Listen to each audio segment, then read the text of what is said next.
નમસ્કાર વિદ્યાર્થી મિત્રો, સ્વાગત છે તમારું સૌનું આપણી આ સરસ મજાની સંસ્કૃત પથ પર. This is your one and only DR Joshi. ભવતામ સર્વેસામ હાર્દમ હાર્દમ સ્વાગતમ વ્યાહરામી.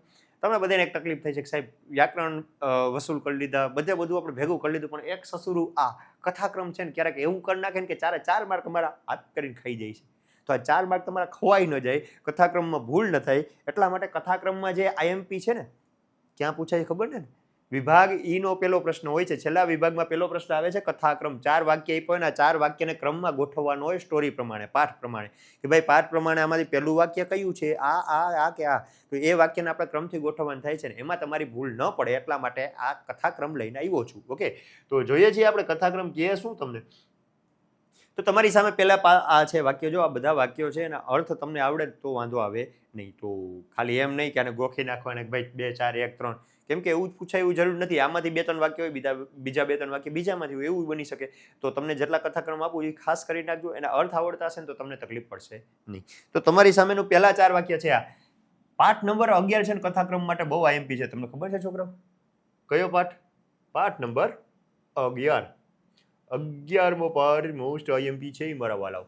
તો 11મા પાઠમાંથી જોઉં તમારા બધા ભવતઃ સર્વાણી પાત્રાણી મૃતાની, એટલે કે તમારા બધા પાત્ર મરી ગયા. મૃતાની શબ્દ ઉપર ખબર પડી ગયા ને, મરી ગયાની વાત કરી. તમારા બધા વાસણ મરી ગયા.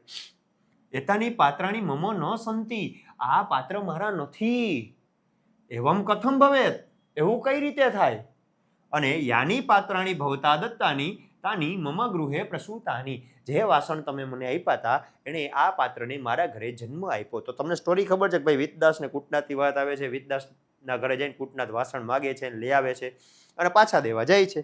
જ્યારે પાછા દેવા ગયો ને ત્યારે ઓલા ભાઈ એમ કીધું કે ભાઈ આ વાસણ મારા નથી. એટલે કે 2 નંબરનું વાક્ય છે ને એને પહેલા ઉપર લખી નાખવાનું. એટલે અહીં કરવાનું બગડો અને લખવાનું એતાની પાત્રાણી મમ ન સંતિ. બરોબર, આ વાક્ય લખી નાખવાનું. આખું લખવું જરૂર નથી, ટૂંકમાં લખી નાખો તો ચાલે.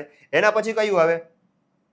તો આ ભાઈ કહે છે કે ભાઈ આ પાત્ર મારા નથી. તે કે ના ના તમારા જ છે. કેમ? તો કે જે પાત્ર તમે આપ્યા હતા એને મારા ઘરે શું થયો? પ્રસૂતાની, એટલે કે પ્રસૂતિ થઈ, એને નવા પાત્રને જન્મ આપ્યો. એટલે એના પછીનું વાક્ય આવશે નંબર 4નું, યાની પાત્રાણી ભવતા દત્તાની. તમારે જો આવી રીતે લખવાનું, બોર્ડમાં લખવાનું, ગોટા કરતા હોય ને, યાની પાત્રાણી ભવતા દત્તાની, જે પાત્ર તમે આપ્યા એને મારા ઘરે આ પાત્રોને જન્મ આપ્યો.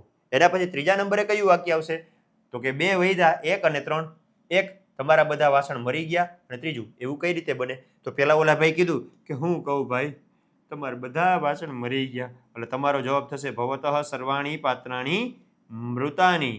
અને એના પછી છે ઓલો કે હે લૂંટારા તું ખોટું બોલે છે, એવું કઈ રીતે બને? એવમ કથમ ભવેત. તો ત્રીજા નંબરનું આવશે એવમ કથમ ભવેત. Is it clear? સમજમાં આવતા હે છોકરાઓ? આવી રીતે તમારે આ 4 વાક્ય લખવાનું હોય. જો આમાંથી આ વાક્ય ભૂલથી અહીંયા આવી ગયું, આ બાકીના ક્રમમાં છે, તો એ તમારો તો માર્ક ગયો ને. કેમ કે પહેલા નંબર ઉપર આ જ વાક્ય આવવું જોઈએ, એની જગ્યાએ તમે પહેલું બીજું મૂકી દીધું, તો બાકીના બધા તો રાહે રહી ગયા, એટલે બધા ખોટા. હા, પણ બીજા નંબર ઉપર બીજા નંબરનું છે તો 1 મળે. 2 કોઈ પણ વાક્ય એના ક્રમ ઉપર છે તો 2 મળે. 3 વાક્ય હોય તો 3 મળે. 4 હોય તો 4 મળે. અને 4 ન હોય 4 જાય. તો આ કથાક્રમ તમારે ધ્યાન રાખવું પડે. એના પછીનું વાક્ય જોઈ શું કહે છે ભાઈ? તો કે ભો વંચક ત્વમ મિથ્યા વદસી, હે લૂંટારા ત્વમ ખોટું બોલો સી, તું ખોટું બોલ છો. વંચક એટલે લૂંટારો, ધૂર્ત, હે ધૂર્ત કપટી, તો માટે તું મિથ્યા એટલે ખોટું, ને વદતી એટલે બોલે છે, તું ખોટું બોલે છે. કૂટનાથ સશોકમ અકથયત, કૂટનાથે દુઃખ સાથે કહ્યું. નિર્જીવાનામ પાત્રાણામ મરણમ કથમ સંભવતી, નિર્જીવ પાત્રનું મૃત્યુ કઈ રીતે થાય? ભવતઃ સર્વાણી પાત્રાણી મૃતાની, તમારા બધા વાસણ મરી ગયા ભાઈ. ચલો 4 વાક્ય થઈ ગયા. હવે 4 વાક્યને પાઠ પ્રમાણે ગોઠવો જઈ. પહેલું તું ખોટું બોલે છો, બીજું કૂટનાથે દુઃખથી કહ્યું, ત્રીજું નિર્જીવ પાત્ર કઈ રીતે મળે, અને ચોથું તમારા બધા વાસણ મરી ગયા. તો પહેલું વાક્ય આવશે નંબર 2 વાળું. શું? તો કે કૂટનાથે દુઃખથી કહ્યું, કૂટનાથ સશોકમ અકથયત, કૂટનાથે દુઃખ સાથે કહ્યું કે ભાઈ તમારા બધા વાસણ મરી ગયા. શું કીધું? ભાઈ તમારા બધા વાસણ મરી ગયા. પેલા બીજા નંબરનું, પછી ચોથા નંબરનું. 4 નંબરનું વાક્ય શું છે? ભવતઃ સર્વાણી પાત્રાણી મૃતાની. ત્યારે ઓલાનો મગજનો બાટલો હટો નીકળ્યો, હે લૂંટારા તું ખોટું બોલ છો. ક્યાં બોલ્યો? પહેલા વાક્ય બોલ્યો. ભો વંચક ત્વમ મિથ્યા વદસી, એ લૂંટારા હાવ ખોટી નો હતું. તો હો વંચક, એ લૂંટારા, ખોટું બોલશો. અને એના પછી વૈધું એ વાક્ય મૂકી દો ત્રીજું, નિર્જીવ પાત્રનું મૃત્યુ કઈ રીતે થાય? ખોટા. નિર્જીવ પાત્ર હોય અને નિર્જીવ પાત્રનું મૃત્યુ કઈ રીતે થાય? બોલ તો લે, બોલ બોલ, ખબર પડે.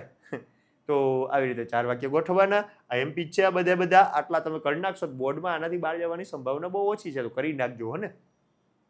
મહોદય યદિ પાત્રાણામ જન્મ ભવતી, જો મહોદય પાત્રનો જન્મ થતો હોય, પૂર્વમ જાતાની પાત્રાણી ભવતઃ ગૃહે વિલસંતી, પેલા જન્મેલા પાત્ર તમારા ઘરમાં શું છે? શોભે છે. પેલા જે પાત્ર જન્મમાં હતા એ તો તમારા ઘરમાં શોભે છે. એના પછી કૂટનાથે ધૈર્યમ અવલંબ્ય શાંત વચસા અવદત, કૂટનાથ ધીરજપૂર્વક શાંતિથી બોલ્યો, તર્હિ તેસામ મરણમ અપી ભવતી, તો તેનું મૃત્યુ પણ થાય. હવે ક્રમમાં ગોઠવીએ જોઈએ. તો પેલા સી નંબરનું વાક્ય કે ભાઈ કૂટનાથ ધીરજપૂર્વક બોલ્યો. શું બોલ્યો? કૂટનાથ ધૈર્યમ અવલંબ્ય શાંત વચસા અવદત. શું બોલ્યો? મહોદય, એ મહોદય યદિ પાત્રાણામ જન્મ ભવતી, જો પાત્રોનો જન્મ થતો હોય તો તર્હિ તેસામ મરણમ અપી ભવતી, તો એનું મૃત્યુ પણ થાય છે ને. વાક્ય એના પછી જ આવે ને. કૂટનાથે શાંતિ કીધું, મહોદય જો પાત્રનો જન્મ થતો હોય ને તો એનું મૃત્યુ થાય. તો પછી તર્હિ તેસામ મરણમ અપી ભવતી એ પણ આવે. અને પછી છેલ્લે કહે છે કે ભાઈ પેલા જે પાત્ર જન્મમાં હતા એ તો તમારા ઘરમાં શોભે જ છે ને, તો હવે મરી ગયા એમાં હું શું કરું ભાઈ? તો આ વાક્ય 4 વાક્ય થઈ ગયા, ક્રમથી ગોઠવાઈ ગયા. ડન. તો આ વાક્ય કરી નાખવાના છે તમારે. એના પછી આગળ વધો. અતઃ કેનાપી ઉપાયેન મયા અસો વંચનીય, તો કાંઈ પણ ઉપાય કરીને મયા અસો વંચનીય એટલે કે લૂંટવો છે, છેતરવો છે. શું કરવો છે? છેતરવો. ભાઈ કાંઈ પણ ઉપાય કરીને આને તો છેતરવો. કોને? વિતદાસને. એવું વિચારી સહ કૂટનાથ, એ કૂટનાથ એકવાર વિતદાસના ઘરે ગયો અને બોલ્યો.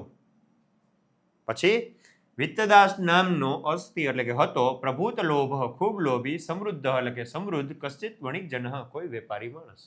વિતદાસ નામનો સમૃદ્ધ અને લોભી એવો કોઈ વેપારી માણસ હતો. તસ્ય કૂટનાથ અભિધ વૈશ્ય પ્રાતિવેશિક આસિત, તેનો કૂટનાથ નામનો વૈશ્ય પડોશી હતો.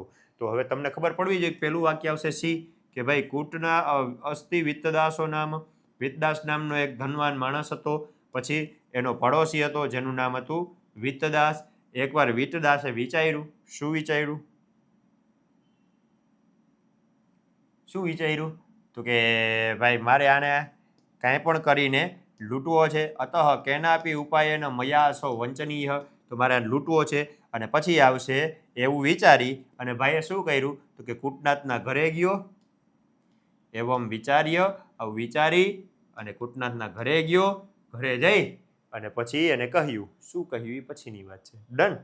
તો વિતદાસ હતો, એનો પડોશી હતો, એણે વિચાર્યું કંઈ પણ કંઈ લૂંટવો, વિચારીને પછી એને ઘરે ગયો અને ઘરે જઈને બોલ્યો. શું બોલ્યો એ પાઠમાં આવે છે. તો આ 4 વાક્ય. એના પછીના જોઉં સાહેબ, યદયમ વિતદાસ ધનિકોપી લુબ્ધ વર્તતે, કે ભાઈ આ ધનવાન હોવા છતાંય લોભી છે. કે આ વિતદાસ ધનવાન હોવા છતાંય લોભી છે. અતઃ એટલા માટે કાંઈ પણ કરીને મારે આને છેતરવો છે. વંચનીય એટલે કે છેતરવો છે.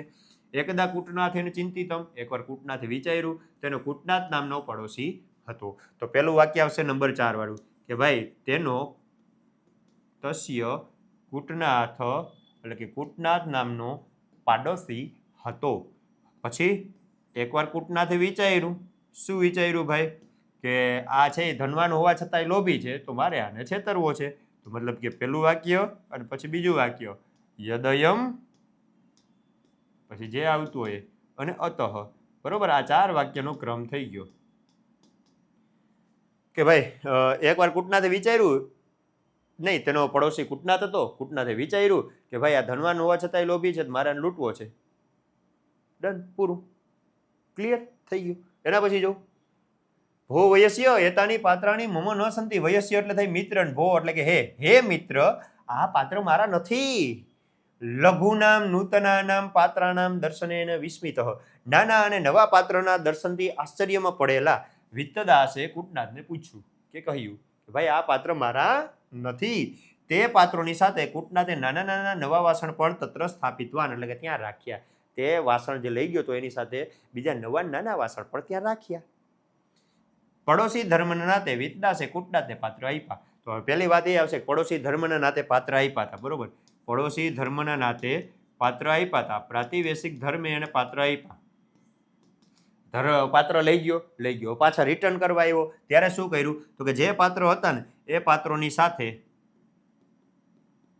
નવા અને નાના વાસણ પર રાખી દીધા. હવે સાહેબ તો કે નાના નવા વાસણ છે એ જોઈને આ ભાઈ બોલ્યો, શું બોલ્યો કે હે મિત્ર ભોવયસ્ય,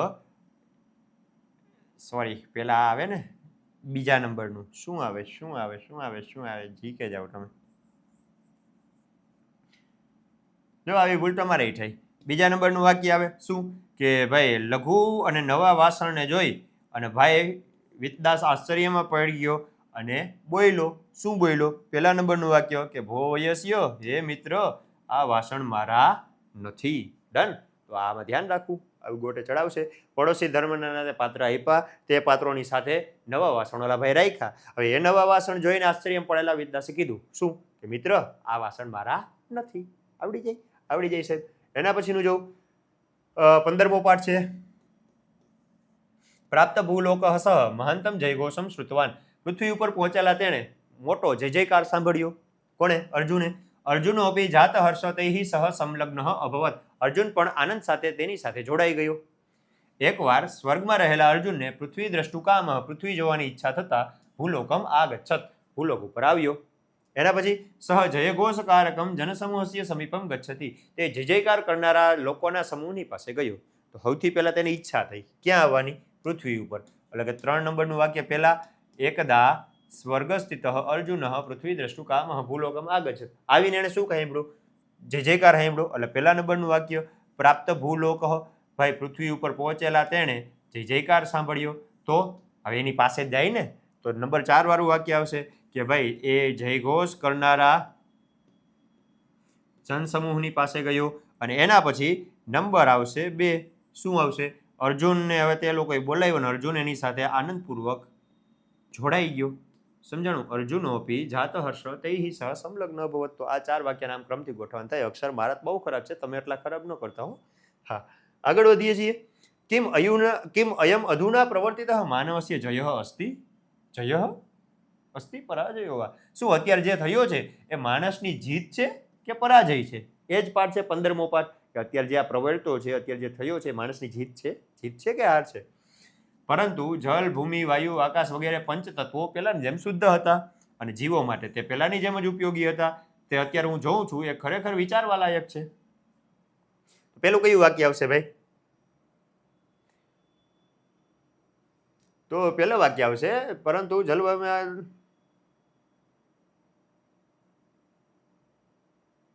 પહેલા નંબર આવશે બી નંબર, બરોબર. આ ખોટું છે.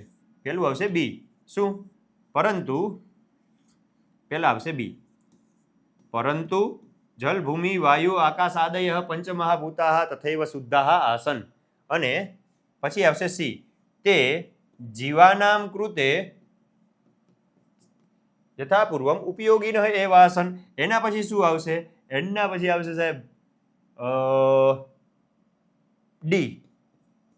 શું? તો કે સંપ્રતિ અહમ યદ પશ્યામી. અત્યારે જે હું જોઉં છું એ ખરેખર વિચારવા લાયક છે. શું વિચારવા લાયક? કે શું આ જે થયો છે એ માણસની જીત છે કે હાર?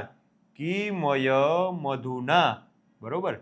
તો આ 4 વાક્યનો સાચો ક્રમ છે. આ ભૂલથી ટાઈપ થઈ ગયું, એ થાય આવી ભૂલ તમારી થાય એટલે ન કરતા એટલે જ સમજાવવા આવ્યો છું કે ભાઈ પરંતુ ત્યારે જલ, ભૂમિ, વાયુ, આકાશ વગેરે પંચ તત્વો પહેલાની જેમ શુદ્ધ હતા અને પ્રાણીઓ માટે ઉપયોગી હતા. તો અત્યારે જે હું જોઉં છું ને એ ખરેખર વિચારવા લાયક છે. શું આ માણસની જીત છે કે હાર? સમજાણું? આ 4 વાક્યો થઈ ગયા. એના પછી જોઉં સાહેબ તત્ર સ્નેહરૂપમ જલમ વહતી. ત્યાં સ્નેહરૂપી પાણી વહે છે. ક્યાં? નદીમાં. વયમ સર્વે માનવાહ કાષ્ઠખંડાઈવ. આપણે બધા માણસો કાષ્ઠખંડ જેવા છીએ. અસ્માકમ જીવનમ એવ નદી. આપણું જીવન નદી છે. ગુરુએ આગળ ઉપદેશ આપ્યો શિષ્યને. તો પહેલે 4 નંબરનું વાક્ય આવશે કે ભાઈ ગુરુ રગરે ઉપદિશતિ શિષ્યમ. ગુરુ આગળ ઉપદેશ આપતા કહે છે શિષ્યને. શું કહે છે? કે ભાઈ આપણે બધા માણસ છીએ ને, વયમ સર્વે માનવા છીએ ને, એ માનવો કેના જેવા છીએ? કાષ્ઠખંડ જેવા છીએ. એના પછી સાહેબ તો કે આપણું જે જીવન છે, ક્યાં ગયું જીવન? આર્યું. આપણું જે જીવન છે એ નદી જેવું છે અને તેમાં શું વહે છે? સ્નેહરૂપી પાણી વહે છે. તત્ર સ્નેહરૂપમ જલમ વહતી. બરોબર. સ્નેહ રૂપમ જલમ વહતી. તો આ થઈ ગયું. આ ગુરુ આગળ ઉપદેશ આપતા કહે છે કે આપણે બધા માણસો કાષ્ઠખંડ જેવા છીએ, આપણું જીવન નદી જેવું છે અને ત્યાં સ્નેહરૂપી પાણી વહે છે. તો આવી રીતે ક્રમથી આ 4 વાક્યને ગોઠવી નાખવાના. ગોઠવાઈ ગયા. આગળ વધો. એનું એ જ આવ્યું. પૂર્વમ અયસહ સ્ફુરતિ. પહેલા એનો અપ્યસ થાય છે, અનંતરમ અધરહ, પછી એના હોઠ ફરકે છે. આદો ઇન્દ્રિયાણી રાગ સમાસ્કંદતી. પહેલા એની ઇન્દ્રિયોને આસક્તિ ઘેરી લે છે. ચરમમ ચક્ષુ, પછી એની આંખ લાલ થઈ જાય છે. એના પછી કુપિતસ્ય, ક્રોધી માણસની પહેલા અંધકારી ભવતી વિદ્યા, વિદ્યા નાશ પામે છે. તતો ભ્રુકુટિ, ત્યારબાદ એની ભ્રમર ખેંચાય છે. આરંભે તપો ગલતી, પહેલા એનું તપ ઓગળે છે, પછી પરસેવો વળે છે. તો આમાંથી કયું વાક્ય પહેલા આવશે? આપણે ક્રમથી યાદ રખાવી છે ટૂંક નોંધ, કે ભાઈ આ ટૂંક નોંધને આમ યાદ રાખવાની. શું? તો કે પહેલા વિદ્યા નાશ પામે, પછી ભ્રમરમાં અસર થાય. તો મતલબ કે આમાં ભ્રમરવાળી વાત ક્યાંક આવી હતી? હા સાહેબ, આ ભ્રુકુટી એટલે કે ભ્રમર. તો ભ્રમરવાળી વાત પહેલા આવશે, એટલે કે સી નંબરનું વાક્ય પહેલા આવે. કુપિતસ્ય, બરોબર, એ વાક્ય પહેલા આવે. હવે ભ્રમર પછી શું આવે? તો કે ઇન્દ્રિયો આવે, ને ઇન્દ્રિય પછી આંખ આવે. તો આંખે ક્યાંક આવી હતી? આંખ ક્યાં ગઈ? આ રે. તો આંખ વાળું વાક્ય લઈ લ્યો, બી નંબરનું. આદૌ ઇન્દ્રિયાણી રાગ સમાસ્કંદતી. પછી તો કે સાહેબ અહીંથી આપણે એવા હતા કે ભાઈનું પહેલા તો શું થાય? એનું તપ ઓગળે ને પછી પરસેવો થાય. તો તપ ને પરસેવા વાળી વાત આવી હતી. આ તપ અને સ્વેદ એટલે પરસેવો. તો ભાઈ મતલબ કે ડી નંબરનું વાક્ય એના પછી આવશે. હા, આરંભે તપો ગલતી. ઓકે, અને એના પછી જે વૈધું એને મૂકી દઈ. કયું વૈધું છે? બી, સી, ડી, એ વૈધું છે. એ નંબરનું વાક્ય શું છે? તો કે પહેલા માણસનો અપ્યસ થાય અને પછી એની હોઠ ફરકે છે. તો આ 4 વાક્યને ક્રમથી ગોઠવાઈ ગયા. આગળના 4 વાક્ય જોઈએ. 4 વાક્ય છે જ નહીં ભાઈ, તો આટલા તમે ખરી નાખજો ખાસ કથાક્રમમાં, જેનાથી તમારો માર્ક જાય નહીં. ઓકે, ત્યાં સુધી મળીએ છીએ નેક્સ્ટ એપિસોડમાં. Thank you. જય હિન્દ, જય ભારત. ભારત માતા કી જય.